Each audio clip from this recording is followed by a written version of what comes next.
महाराष्ट्र के पालघर जिले के अंतर्गत आने वाले विरार इलाके में इन दिनों ट्रैफिक विभाग की तानाशाही अपनी चरम पर जा पहुंची है।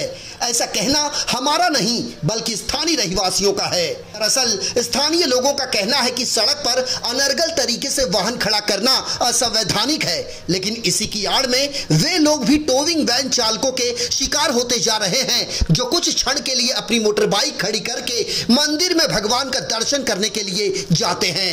इन तस्वीरों को जरा गौर से देखिए।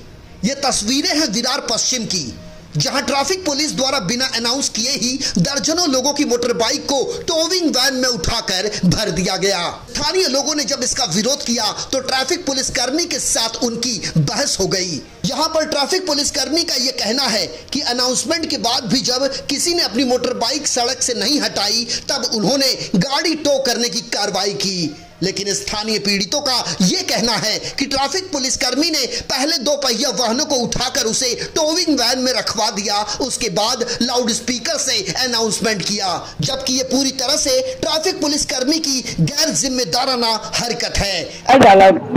आम्ही गाडी साईडला लावून गेलेलो पश्चिम करायला, म्हणजे अनाउन्समेंट करायच्या अगोदर गाड्या टेम्पोमध्ये टाकल्या, त्यांच्या गाडीमध्ये टाकल्या, बरोबर. म्हणजे आम्ही सोडवायला आलो तर त्यांचा ड्रायव्हर म्हणतो ते गाड्यांकडे टाकून काय तेव्हा अनाउन्समेंट करत होते.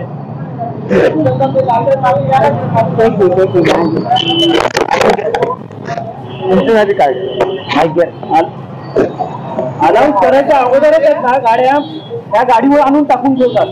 अनाउन्स करणं मग अनाउन्स करायचं कशाला मग तर यांना जर हे करायचं असेल ना हे पैसे कमवतील नाही त्यांची. हेच आमचं म्हणणं आहे की काय माहिती काय हे फक्त पैसे कमवण्यासाठी हे काम करतात, एवढंच आहे यांचं काम. ऐसा कहना विरार में रहने वालों का है।